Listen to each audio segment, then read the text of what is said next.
This is the Authentic Change Podcast, and I am Mike Horne. Authenticity reflects what we want from each other and our organizations: open communication, trust, community, fun, and opportunity. I want to help you to do your best in your personal and professional relationships. This podcast delivers expertise, insights, and approaches on authentic leadership, to live your purpose, to lead from your values, to establish connected relationships, to steward people and culture change, to build and sustain prosperity, and to open doors and possibilities. This podcast will assist you in paving the way forward to personal, team, and organizational prosperity. Welcome to this episode of Authentic Change with Mike Horne. I am absolutely delighted today to have in our virtual studio Mark Herschberg. Welcome, Mark. Thank you for having me. It's a pleasure to be here. Mark is the author of the Career Toolkit, Essential Skills for Success That No One Taught You. And I want to hear all about those, right? I'm sure that all of us can benefit from the experiences that Mark will describe later on in today's podcast. Mark was educated at MIT. I think he's an engineer by background. Is that right, Mark? The engineer and science backgrounds, yes. Okay. And he has spent a career launching and fixing new ventures at startups, Fortune 500s, and in academia. He's developed software languages, online marketplaces, new authentication systems. I think this is where Mark was a cryptographer for a period of time. Yep. That's the right way to say that. He's tracked criminals, terrorists on the dark web, and he's on our podcast, which is even better. Mark helped create the Undergraduate Practice Opportunities Program, MIT's Career Success Accelerator, where he's taught for 20 years. He serves on the boards of nonprofits Techie Youth and Plant a Million Corals. Mark, again, welcome. I'm so delighted to have you as a guest today. Why did you write the Career Toolkit, Essential Skills for Success That No One Taught You? 20 years ago, we at MIT had done surveys and found there are a number of skills that companies want. Skills like leadership, networking, negotiating, but they can't find them because schools aren't really teaching these skills. This research has been reproduced by other universities. And these skills, by the way, aren't just for college students. They are for everyone companies hire, up and down, all levels, verticals, industries, but it's just not being taught. So we created what's now referred to as MIT's Career Success Accelerator. I've been teaching there for 20 years, and I've encouraged MIT to expand the program, to put it online. We, of course, pioneered open online courseware, or to share it with other universities. But for various reasons, we just didn't have the time and resources to do it. So I intended to write up some notes for the class. Our class is very hands-on interactive. The students, therefore, aren't taking notes, they're doing. I thought I'll write up some notes, I'll give it to the students, share it online, try to expand the program. But 20 pages of notes became 40, became 80. And once it passed 100, I said, I think this is a book. So I turned it into the book and the corresponding app. That's great. And if you were to say, how would you describe the greatest or the biggest takeaways from the book? There are 10 chapters. They go into a separate skill.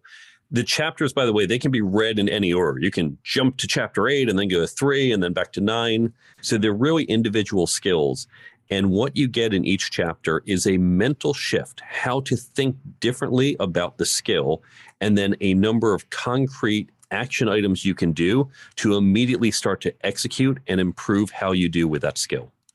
Is the focus here for individuals concentrating on their own career development, or is it for managers who are not only concentrating on their personal career development, but concerned about the careers of others? Is it for organizational leaders concerned with balancing the interests of managers, employees, and the organization relative to career development? Good question. The book and the app are for you as an individual. And this has been useful to individual contributors, mid-level managers, even senior people well into their careers say, oh, wow, I wish I had this years ago. You have some really good insights that still help me today. There is also on the website, on the resources page, a number of additional resources and tools, including the Career Toolkit Professional Development Guide that promotes peer learning within an organization. So it allows you to use the book as a training tool for your organization.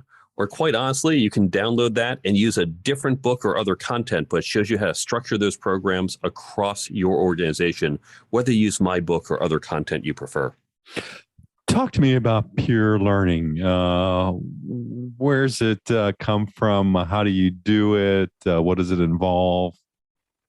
This is how we teach these skills at MIT. It's how top business schools teach the skills as well. To understand this, let's think about how we normally teach people. We make two mistakes. First, it's a lot of memorization. Think back to high school and college. The professor wrote down on the board and you copied it down, and then you had the test and you said, oh, okay, I'm going to put the date that you asked for, solve the equations, the formula you gave me. Well, first of all, no one ever says, by the way, at 3:17 p.m. next Wednesday, you have to lead for 5 minutes. And then at 6:32 later that day, you're going to network. It's not so cut and dry. It's not memorization. There is no formula for leadership. There's no 3 steps for networking. Second, it's not a one and done. And too much of our corporate training is just, well, you got promoted. We sent you to 2 days of training. Done. The analogy I like to use is sports. Would you ever say, well, we recruited you to our basketball team, so we sent you to a 2-day basketball workshop? Done. You know everything you need to know about basketball. Nothing more to do. Of course not. We say, well, you have to scrimmage, you have to drill, you have to practice. We have to prepare our strategy for the game. That's what we want to do with all of these skills because they're not learned by memorization. So by creating these peer learning groups, I recommend groups of about 6 to 8 people, but you can do it as a larger group. I explain how. You come together, you get some content. You can use my book if you want. You can use other books, articles, videos. You can use a great podcast like this one. Everyone listens to an episode, and when we come together, we discuss. Suppose it was on leadership, and we talk about what you get out of the episode. Oh, that's a good insight. I didn't see that. Someone else says, well, I have a leadership challenge. Okay, great, because here's what you can't do. I can't go up to my team and say, I'm going to practice leading for the next 5 hours and then call do-over. I can do that in sports. I can scrimmage. I can't do that here. And so when you say, well, here's my challenge, we can all talk about it and we can discuss it. And that's like the scrimmage. That's the practice. When you do this, you upskill your entire organization. You better engage your employees, very important during the Great Resignation. You foster internal relationships, helping your internal networking. And you create a common language across your organization. So there's a lot of benefits and effectively no cost. I wonder how we transform learning in that regard. As you were speaking about peer learning, I often used to say, and still carry that thought with me when analogizing sports to business life or organizational life, that in sports, it's 98% practice and 2% game. In organizational life, it's 98% practice, and if you're lucky, 98% performance, and if you're lucky, 2% practice. So as we think about that in the context of learning and self-awareness, the first concept I think that you raised in the networking, how do we start to blend that together in a way where in careers, people can bring more of who they are to what they do? You raise a really good point, and I express that a lot when we get into teaching negotiations, because in negotiations, for example, and it's true for leadership and other areas, a lot of the work is prep work. And in sports, we don't see when someone isn't on the field. We don't have the video cameras turned on when they're at the gym, when they're running the drills. So we do need to really encourage people, say there's more than just what's visible. It's like that iceberg. But to your point that all of us need to bring who we are, our unique skills and talents, and recognize that no two people are the same. In fact, when we talk about leadership, people always say, well, what do I do to become a better leader? That's like saying, what do I do to become a better basketball player? To continue the sports analogy, there are great basketball players who are great because they are fantastic shooters. Sure. Some are great defenders. Some are just really good at the teamwork or the court sense. There's a lot of different paths, and understanding who we are and our individual talents can determine what type of leader you are, which is no better or worse than other types of leaders, but might be better or worse for a particular need or circumstance within an organization. Sure. And so how does, one go about finding that out or discovering it for themselves? So if I am interested in, bringing my best, realizing that I'm a work in progress, how do I identify that set of leadership skills in addition to what might be expressed in a peer learning situation? The first thing I recommend to people who want to develop their leadership is to look to leaders you admire. These might be people you know, could be people you admire from afar, politicians or business leaders. Even fictional leaders are fine.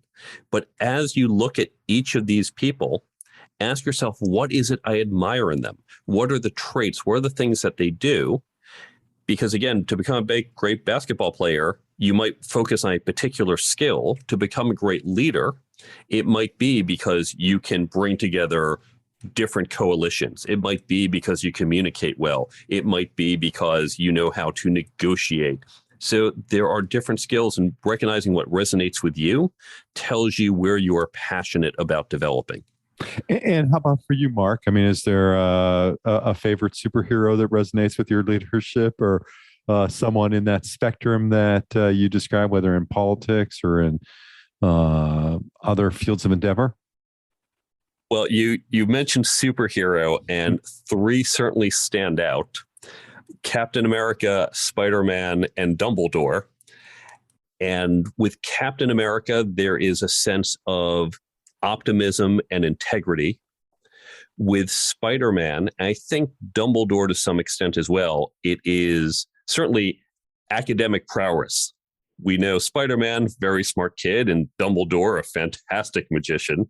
But both of them have this sense of responsibility, that with great power comes great responsibility. And that's something that's really important in my own leadership style, that I bear responsibility to those I lead and manage to give them the best that I can.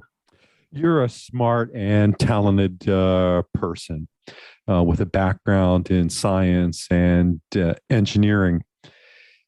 Do you think of career development as an application, that it's that you take a certain set of skills or knowledge and you apply it, and if you make these applications, then it will lead you on a path to success? I mean, except if influenced by some unworldly events. Certainly, I believe that's true. I think these are all skills. Just like we can learn accounting or marketing or physics, we can learn leadership, networking, negotiation. They're all learnable skills. And as we learn them, we increase our competency and what we can achieve with them. Yeah, so great. And I think you brought up the great resignation or the big quit, and how that affects the organizational landscapes today in so many ways. And we talked about, how many different people in different roles find utility in your work. And that's great. What's the relationship now when, or part of the social contract or the social fabric that has to exist in terms of how we balance what we offer and what we bring to the needs of employers? And I realize that's, so organization specific and dependent, but any broad offerings there, Mark? Really good question. I think, of course, it's a two-sided question: what we as employees bring to employers and what employers bring to the employees. And to your point, we're seeing the biggest rewrite of the capital labor contract in about a century. Labor, which at the moment has the upper hand, is saying it's not just about compensation in terms of paycheck or benefits. We want engagement. We want companies who listen to us. We want to feel that we're aligned to the mission or the values of the company. We want good corporate social responsibility. What the companies want is, unfortunately, they tend to be a little more just do your job. That's all we're looking for in you. Now, hopefully the smarter ones say, but we're willing to offer you a lot more. I think, though, beyond doing your job, we can be a little more specific because, again, going back to these skills, companies, for example, say they want leaders. That doesn't mean they want people with certain titles. They want people who, even in a junior role, stand up and say, I can help drive where we are going. We are a little team, our business unit, our division, our company. They want to see that initiative. They want people who can be good team players, who can help improve communication across the organization. So yes, they're hiring us to do X, Y, Z, but they want to see these underlying skills applied to the range of tasks that we're going to face as an employee of the organization. You know, some of the work that I've explored has been around career derailers, and having led HR teams and having been an HR executive, I've had lots of conversations with people about careers and their short-term interests, longer-term interests, dreams, visions, dissatisfactions, offers they couldn't refuse. How do you begin to summarize or put into place the kinds of conversations that leaders ought to be having relative to careers? Great question. It begins by actually having those conversations. One almost fear that we seem to have is to talk about the fact that people may not be there in the future. It reminds me, when I was a little kid in the 70s, my mom would whisper, that couple's getting divorced. And of course, you didn't talk about divorce, right? It wasn't a thing you said out loud. But now, of course, we can be open about it. We can talk about, hey, I'm going through a divorce, or I hear this couple's getting divorced. That's quite common, in fact. Yes. Here's the reality. That person, pick a random person in your company, 5 to 10 years from now, they will not be at your company. That is statistically very, very likely, but we still don't like to admit it. We whisper it. We won't have a direct, honest conversation. And I am hoping that as labor today starts to say, it's not just about the paycheck, they start to focus on their careers. And I start to say, let's talk about my career. And let's be honest, I might spend the next 3 years with you. Hopefully it'll be 7, maybe it'll be 10. But at some point, 10, 12, 15 years from now, I'm going to be somewhere else. And it's okay to talk about that. And so having those conversations will lead to more authentic discussions that are beneficial to both parties. Yes, it is so true. And yet, I think the best career development, I mean, managers who are able to do this really well, and it doesn't matter the size of the organization, whether it's 5 people, 50 people, 500, or 100,000. I think the managers who are able to do this well understand that career development is an engagement strategy. It is. And I always tell my employees when we speak, jobs are short, careers are long. It's okay if at this particular moment, whether someone turning down a job offer, someone leaving the company, it's okay. I don't hate you. I don't despise you. It means currently this is not going to work, but we can maintain a longer term relationship for another job back at this company, for a job at a future company we might both be at. So we need to take that long-term view. And with what it does, I think, is it shows it's an expression of authentic leadership, because when a manager takes an interest in a person, they demonstrate leadership. Maybe it was Marshall Goldsmith, who said that there were just 2 things about leadership. You have to show that you care, and you have to do the work. This goes back to that Spider-Man philosophy. that with great power comes great responsibility. We as managers and leaders have influence and control. We are in rooms where decisions get made that the employees aren't even aware of.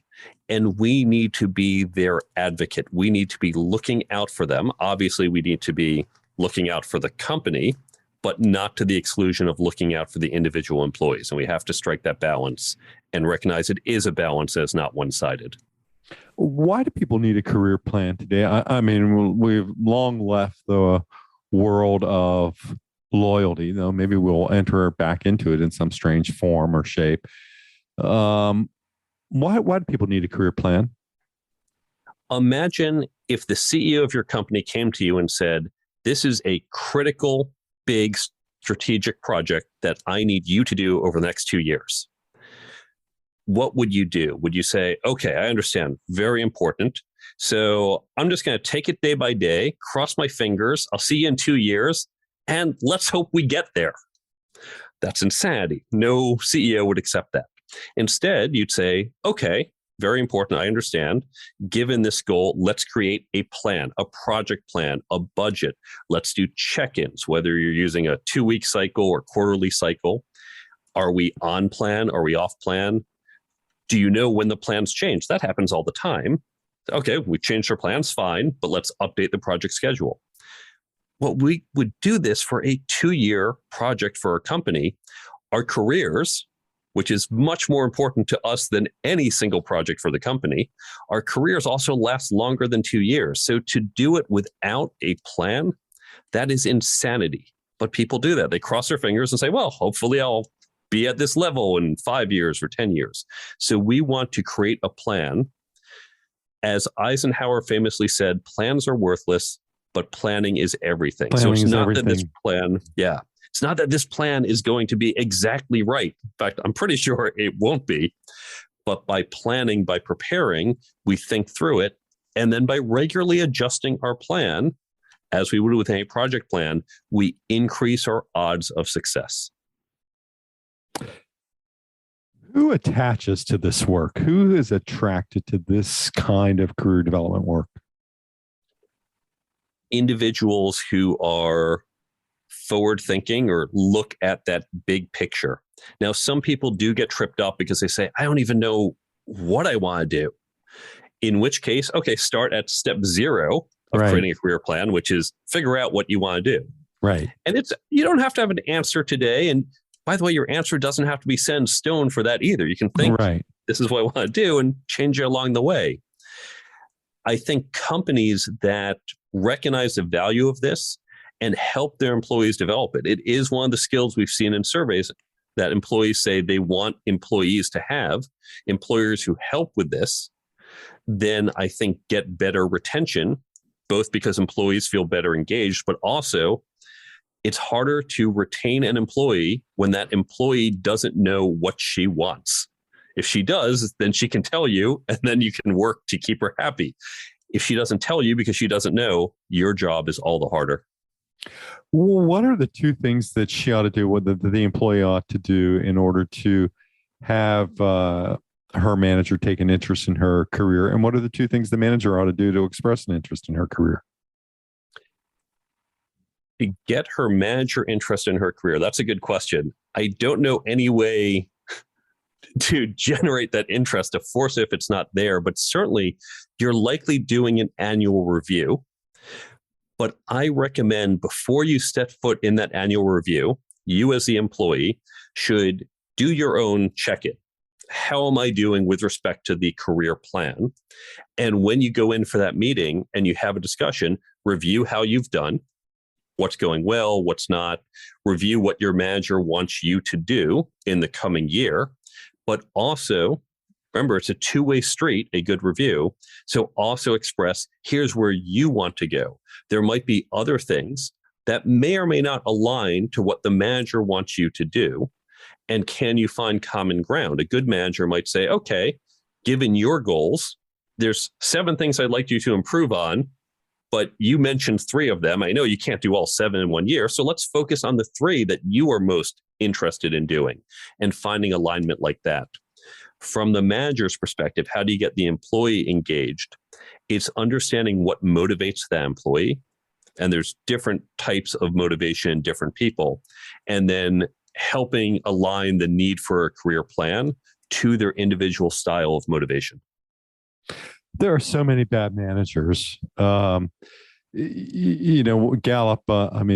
sustained research from Gallup indicates that at least 70% of employee engagement is within a manager's control. That comes up in the expression, people don't leave companies, they leave bad managers or whatever. It is something to that effect. And given that, we have a selection problem, a huge selection problem, right? Because we still, despite, 60 years or 50 years of social science research that says, great technical skills don't make for great leaders, people, by and large, are still promoted on the basis of their technical abilities. They succeed, they demonstrate well as on their technical track, and they're promoted. So, we can't fire, and I wouldn't wish that on anyone, all the, bad managers that we have to correct this. So what do we do? I mean, I love what you described, Mark, in terms of, let's check in at the performance review, let's offer, but there are so many, managers who still we haven't brought to the hurdle of seeing work as human-centered activity. Yes, unfortunately, that's still not the case. The analogy I like to use is, imagine you have a kid who just turned 16. And what do you say to the kid? You say, hey, congratulations, you're ready to drive. You've been in the back seat. You've seen me push the pedals, turn the wheel. So here you go. Here are the keys. Best of luck. Try not to hit anyone. Right. We would never do that. Yeah, right. Exactly. Right. We'd never do that. In fact, we say you have to take driver's ed. Yeah. Then you have to get your permit. You can only do this when you are with a more senior driver. You're supervised for a year. And only then can you take another test. And do we actually let you drive on your own? Yet with our managers, welcome. You've seen people manage before. Well, here you go. Here's the keys to the office. Try not to hit anyone, and best of luck to you. So we're really giving them that sink or swim, and we know better. We have models we can use, but we don't, because we're busy, because in the short term we think, I have this manager because I, as a more senior manager, I've got other things to do. And if I have to now mentor him and guide him, that defeats the purpose. Yet, to your point, when you actually look at fully loaded, you take in all the costs, the unhappiness, the turnover, the inefficiencies, it's probably worth a couple extra hours to continue to train up this person. Yes, absolutely, for sure. And as you think about, living an authentic life, what I think about is I think about congruency, right? I think that my attitudes, behaviors, cognitions, they all align. What I say and do matters. Even better if what I think, say, and do is in alignment. How do you see this all coming together in the career development plan? Is it to produce happiness? I hope so. Maybe. There are a number of questions I put forth in the book, and I list these as well on the website, for thinking about your career plan. That's step 0. What is it you want? But of the 4 categories, only one of them is mechanically about your job. Questions like, how many hours a week do you want to work? How much time do you want to spend on the road?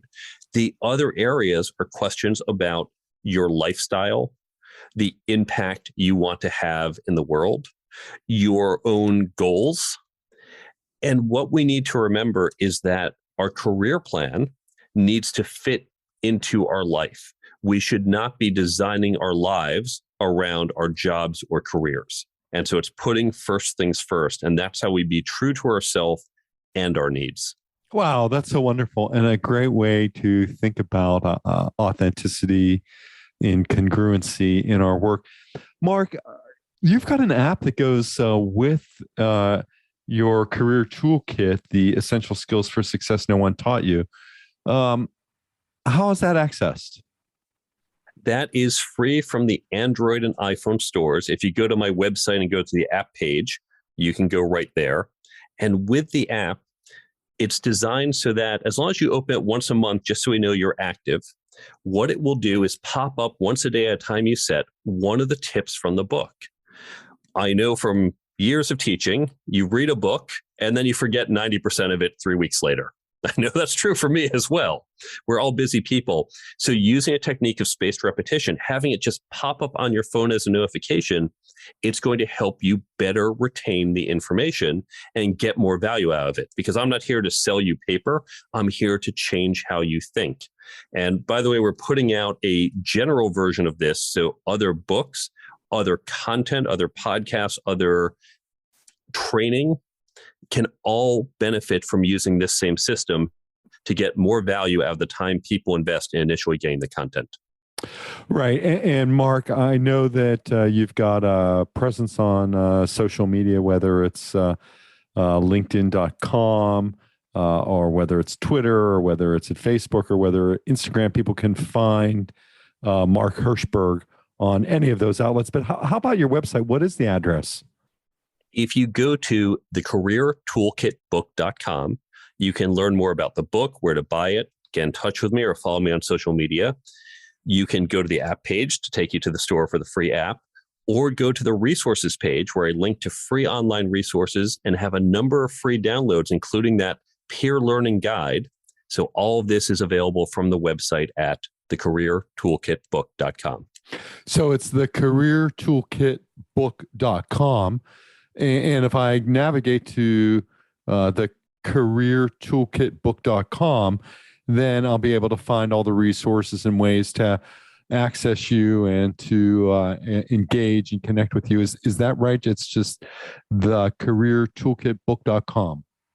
That's right. The careertoolkitbook.com. And everything I mentioned is just go to the top menu and jump to resources or contact or app or anything else on that site. Mark, that is so amazing. And, you know, one of the things that I wanted to mention about Mark is that he was also rated one of the top ranked ballroom dancers in the country. Say some things about that, Mark. That was a great period of my life. I competed throughout my 20s, went to national championships for many years. And it was a wonderful, not only exercise, a great way to meet people and expand my network. It actually helped me with my public speaking and is just a fantastic activity I recommend to just about everyone to try at some point. Did you dance as a boy? I mean, did you notice a gift early in life, or was it a later in life attraction that led you to dancing? Well, early, my mother forced me to take some lessons. Yeah. And the problem back then was all the girls had cooties, so it was not a good experience. In college, I was so bad at dancing. I used to dance off time to techno music. I was truly horrible. Right. I joined the club, and when I started dating a girl and got her into ballroom dancing, she decided, my girlfriend at the time, decided she wanted to join the team and compete, which apparently meant I also had decided I wanted to join the team and compete. And to this day, I am very grateful she made that decision for me. Wow, that's great. That's so great. And how did you bring that into your book and your work? Well, as I mentioned, it helped me with my public speaking. I was a pretty poor public speaker. Mm-hmm. I did things like debate club to try and get better.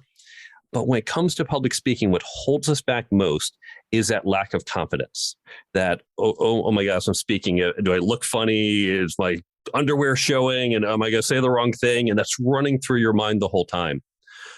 When you are on the ballroom dance floor, you might not be speaking, but you are quite literally being judged. There's literally judges standing around there, and you screw up many, many, many times, but you learn it's not the end of the world. You get through it. You shake it off. And being out there for hours and hours and hours being judged and saying, it's okay, I can get through this, I can recover. That's given me confidence that you can put me on a stage in front of 5,000 people. I'm going to say, yeah, no problem. Maybe I'll say something stupid at some point, but it's okay. It's one little stupid thing and I'll recover and keep going. And I know I can deliver a good performance just like I did on the dance floor. That's great. And we can learn all about you as it relates to careers and what you bring to the world and what you bring, what you offer at the careertoolkitbook.com. Mark, it's been such a delight for me and I believe our audience to get to know you and the fine in the work that you're doing and bringing to the world based on your experiences. So, Mark Herschberg, thank you so much. It's been a delight having you. Thank you for having me on the show. And until the next episode of the Authentic Change podcast, stay well. Thanks for listening, and I hope you'll subscribe today and tell a friend about our show. If you're looking for hands-on help to increase your success through authentic change, or have a question you'd like to hear me answer here, please email me at mike@mike-horne.com.